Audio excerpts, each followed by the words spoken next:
All right, Jesse on Fire, welcome back to the channel. Okay, so I don't have a plan in terms of whether this is going to be one gigantic video or it's going to be multiple videos, because I have so many topics to talk about right now. It's actually unreal. I am expecting in total this to probably go about an hour. I'm not going to make you guys sit through an hour-long video, so I'm going to chop them up. But let me go through the topics that are going to be on the docket for today, all right?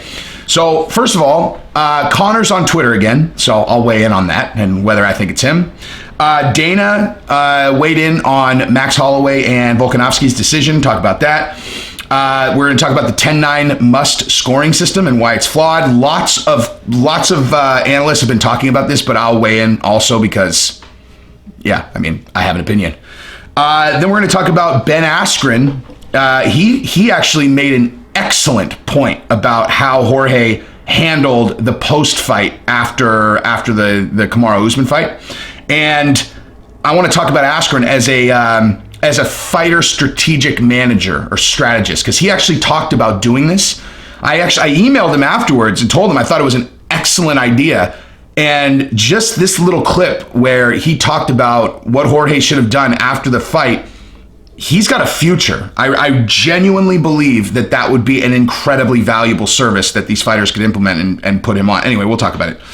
I'm going to talk about the 145-pound division, what I think should be done there, and showcases in general, like they did with 135. Korean Zombie calling out Volkanovski. And then also, I'm going to talk about the Brian Ortega and Korean Zombie incident where Brian Ortega slapped the translator, Jay Park. We'll talk about that. Let's start with Ben Askren talking about George Masvidal after the fight, how he handled the post-fight after the Usman loss, and Ben Askren saying that he wants to start a service for managing fighters' personas. So he did an Instagram story, which I saw, where he was saying, I'm thinking about starting a company where I help fighters, manage their public persona. What do you guys think? And I had his email, and so I emailed him. I'm like, first of all, I think that's a genius idea. Okay, I absolutely think that you should do that. I would help any way that I can. Maybe now, if he looked at the videos, he'd be like, oh shit, I'm actually going to be able to get some value out of this fucking genius. But anyway, I was like, I'll be involved any way that I can. But he's got a lot going on, man. And here's the thing.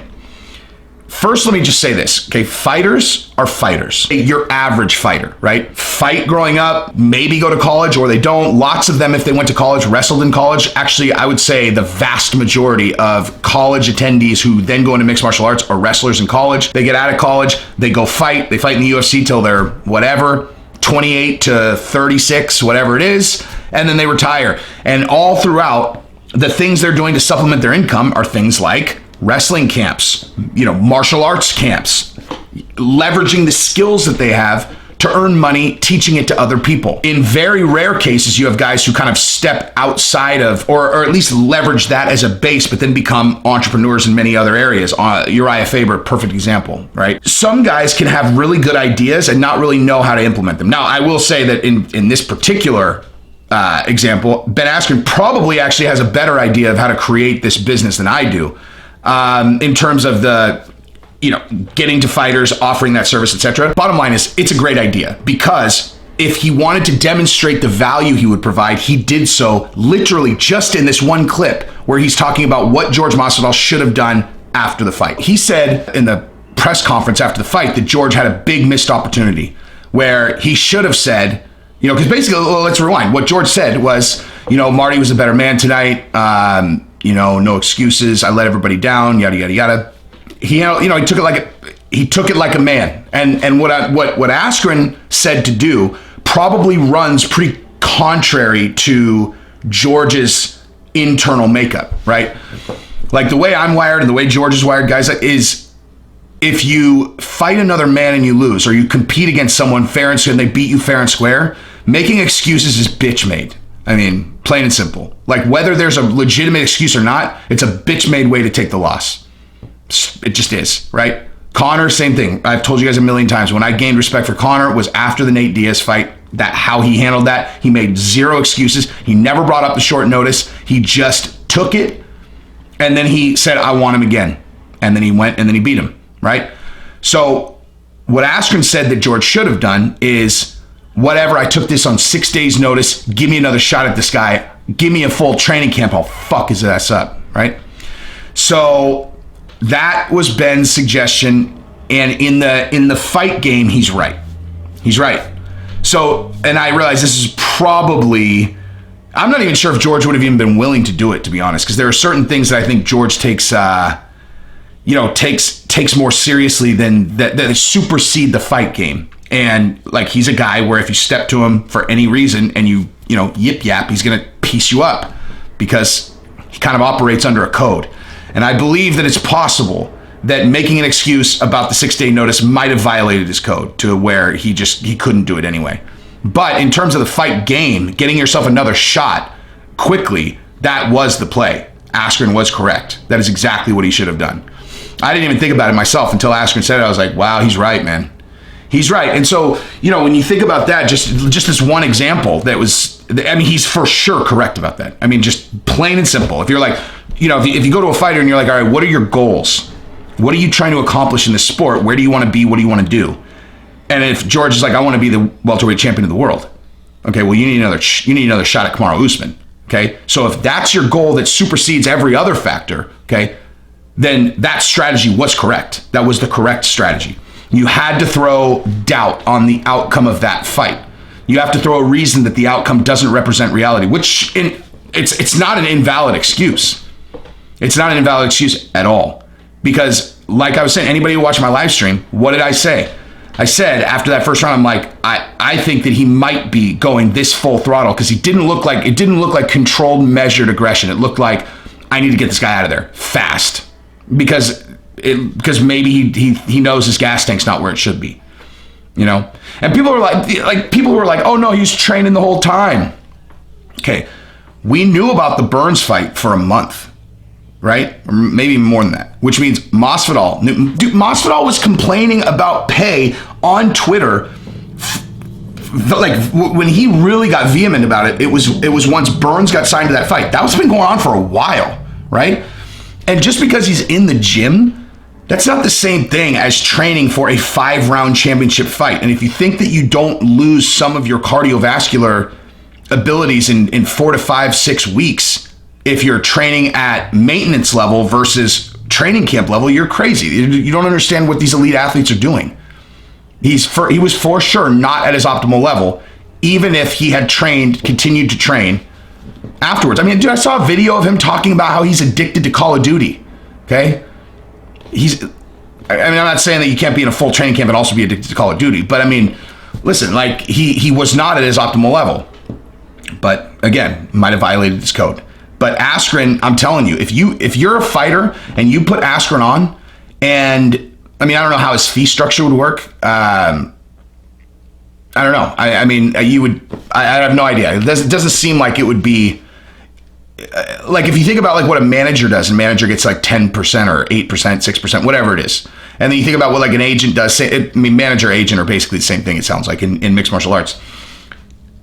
But basically what they're there to do is negotiate you better contracts and get you more money, right? So if you think about that in the vein of what Askren would provide, he's going to be worth the money, right? And I'm sure he would charge less because it's not like he has to do very much.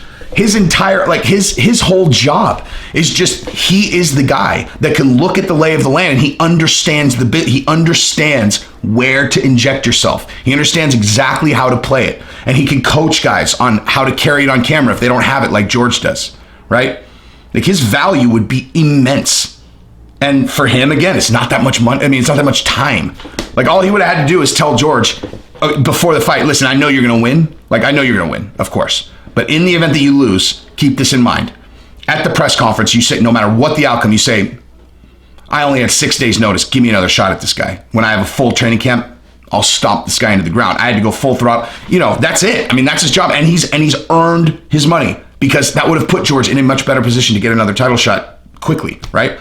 How popular George is, who knows? Even after a fight like that, they might have given him an immediate rematch because people would still buy it. It would probably sell better than Burns versus Usman. As a matter of fact, I know it would. I know it would.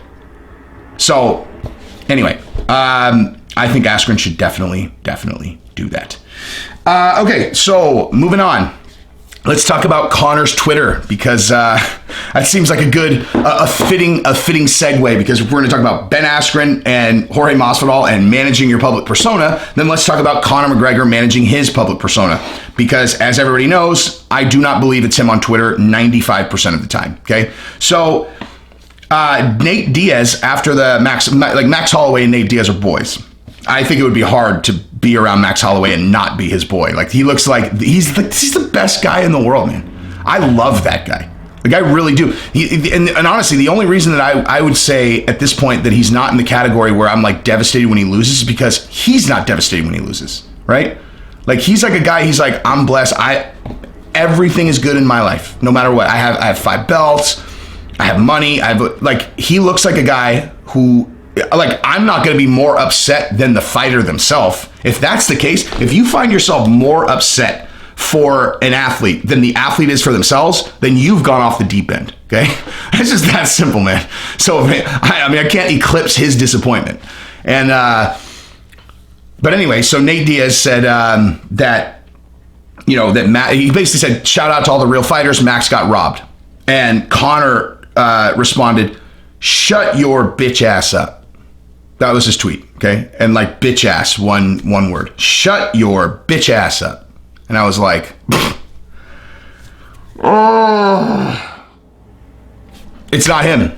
I don't believe it. I don't believe it's him. I don't believe it's him. I don't think that, it's so, there's no originality to it. It's not clever. It's lame. Shut your bitch ass up. That sounds like the same guy who would make a retirement cake out of a Betty Crocker brownie mix and write, "Happy retirement, Daddy," in frosting. Like, that's the same person. Whoever that is that person, right? And whoever said, "I'm going to knock your teeth out, put them on a necklace. Oh, what's up, Poirier? Dirt napped you in 90 seconds. Win, loss. That's your fucking career." Matter of fact, read that tweet. Read the tweet that he wrote about Dustin after the Gaethje fight. After Gaethje fought Ferguson, read that tweet, okay? That's Conor, okay? That is Conor. Because it reads super clever. It's like clever person putting together setups and then stamping them. That's what being clever is. Setting it up and then stamping it. I would imagine that you guys hear me do that a lot. Conor is a set it up and stamp it, not shut your bitch ass up. You want to know how I know it's not him? I would never write that. Okay? I will even, in this case, one time you will hear me do this. I will defer that Conor is at least equal, if not better, than me at this. Okay? I would never write that. Shut your bitch ass up. Unless I was drunk out of my mind and been talking about Stalin for the last 2 hours. Okay? If not that, then no. So, that's Conor's Twitter. So now let's talk about the 10-9 must system and Dana saying Max Holloway won. And then what do you do? What do you do with that, right? So you've got, that is a complicated situation, to say the least, right? You've got Max Holloway. You've got, who's the 145, the best featherweight of all time. He's got 5 title defenses, or 1 win, 4 defense. I don't know, whatever. He's got 5 belts. Okay, he was heads and above everybody else in the division. He loses a very close decision to Volkanovski. Then he comes back and in the rematch, for all intents and purposes, wins, according to everyone, but loses on a technicality of a shitty scoring system. But he's now officially lost twice to this guy who has the belt. What do you do with that? You give him a 3rd shot? That's... I don't think you can do that. Like, I even though, and where I'm going with this, Dana said that he was very clear. He said Max won. He asked the media. Most of you guys have probably seen this. He's like, did any of you guys think that Volkanovski won that fight? And he's like, see, no one in the media thought so. Bad scoring.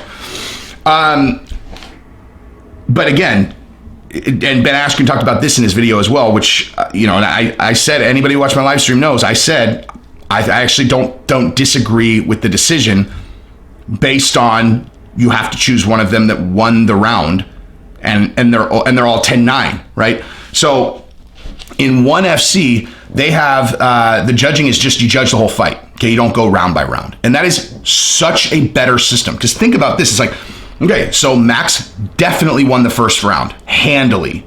Definitely not a 10-8 round, though. I mean, he definitely won the first round, but definitely not a 10-8 round. Same thing in the second round. Decisive victory for Max Holloway, and he hurt Volkanovski in both those rounds.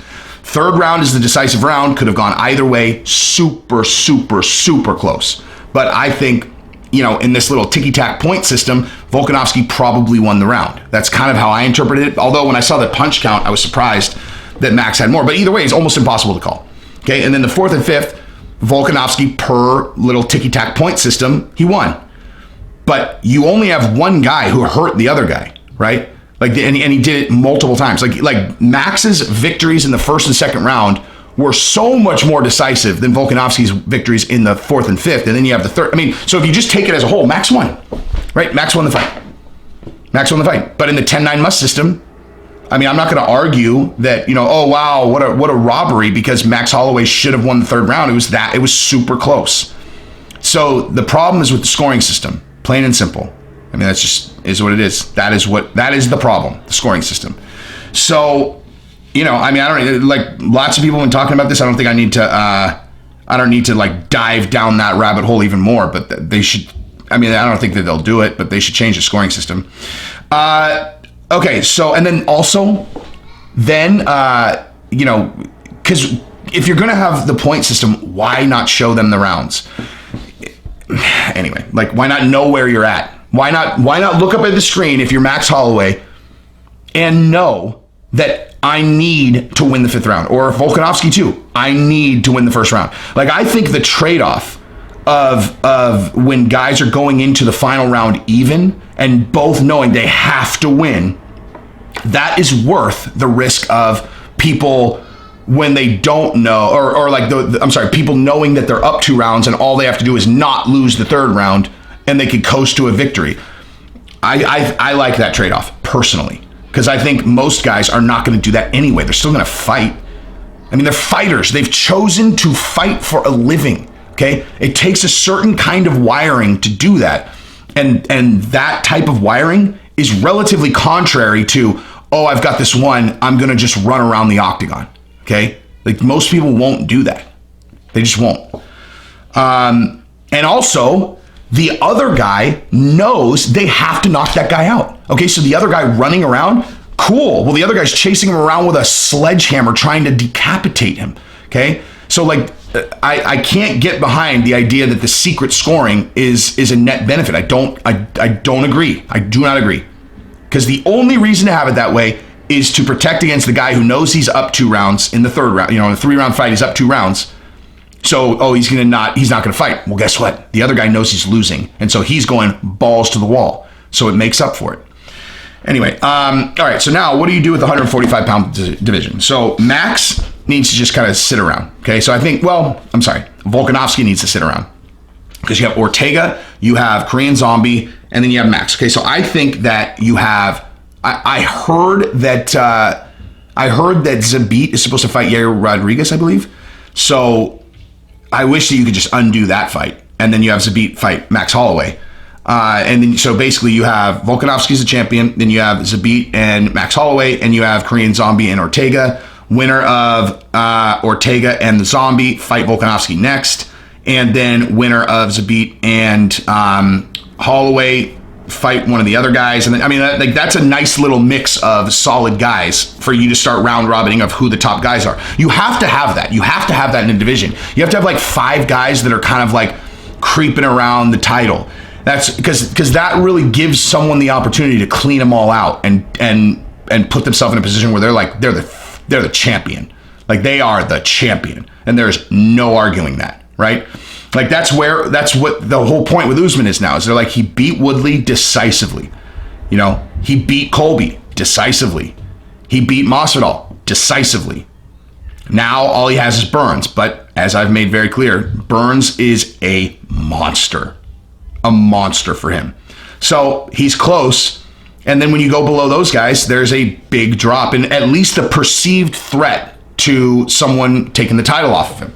And so at 145, you've got a nice little round robin there. You just got to get them active. How inactive have all those guys been, right? Like Zabit, Zabit fought Katara a really long time ago, and he hadn't fought for a long time before that. You've got Ortega and Korean Zombie. That fight's supposed to have happened 1,000 years ago. Like, what they should do is they should do another 140. They should do like a showcase, like they did 135.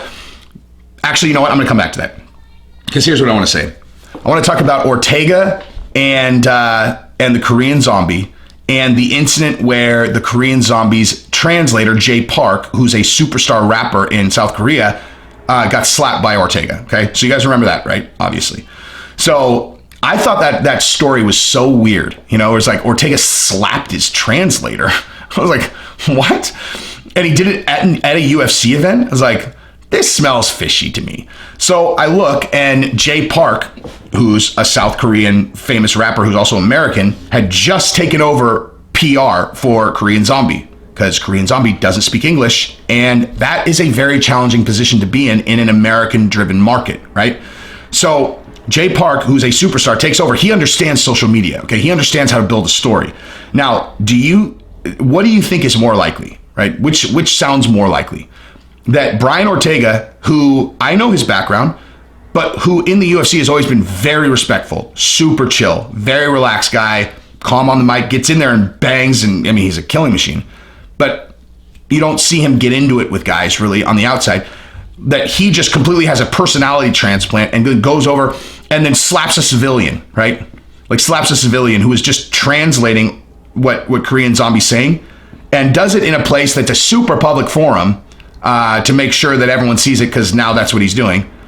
Or do you think that maybe Jay Park, who's taken over Korean Zombie's PR and understands how the world works and understands social media in a way that I do and lots of other people do, because that's why when it's manipulated, it's so obvious to me.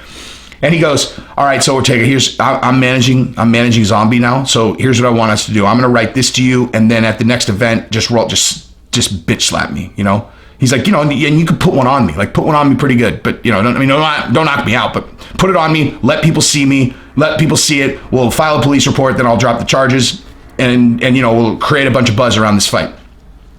Which of those seems more likely, right? Like, people, you think that like the Korean Zombies management team can't get a hold of Brian Ortega's management team? You think that those guys can't get each other's phone numbers? Hey, UFC, we're thinking about creating some buzz for this fight. Can I have their number? And who involved in that scheme would not be down for that, right? Like, you think that, Jay Park, you think Jay Park's afraid to get slapped in the face to demonstrate his value to the Korean Zombie as a brand new MMA manager? Of course. And it's genius. It's a super smart play, right? Give violence to the fans of violence. And then have Zombie write out this super long thing about how, now you have my attention. Now you've got my attention, Ortega. Now there's real beef. And people are more interested in the fight, right? And speaking of which, Korean Zombie called out Volkanovski after that fight and said it's a shame that this guy is the champion, because when you fight me, you're not going to have to worry about the judges, because someone's going to die.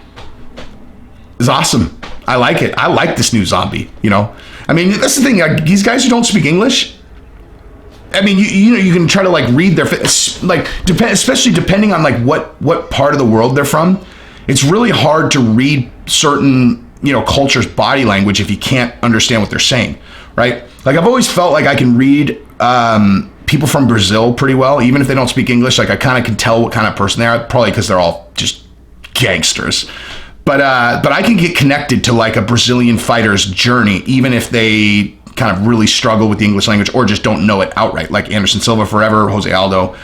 But like in like the Asian market, just culturally, they don't express themselves the same in terms of body language. So like, you don't feel like you really know what kind of person they are underneath if they don't speak English. And so, now given the Korean Zombie a voice where now you kind of know what's in his head, it's like I feel way more connected, like way more excited to watch him fight now, for sure. And so yeah, Jay Park is doing an excellent job, and Korean Zombie's obviously doing a great job.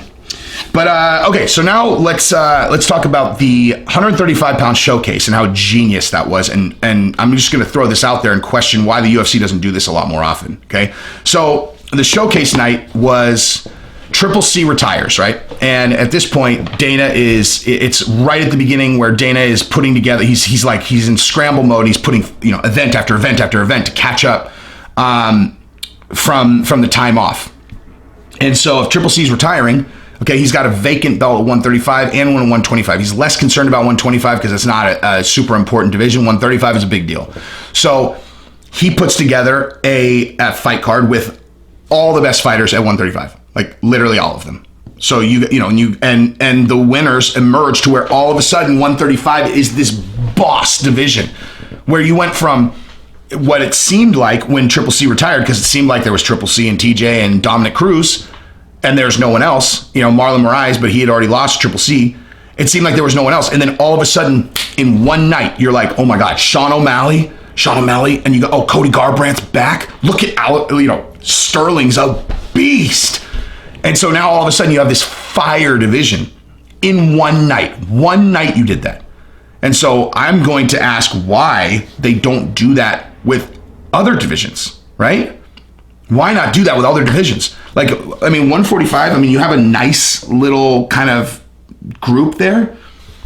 But, I think 145 would benefit from that immensely. I think 150, you know what else, by the way, 170 pound division would help, but that would be very, very, very, very helpful at 170, because again, like we just said with Usman in 170, once Usman, if Usman beats Burns, pickings are slim. You're doing rematches, right?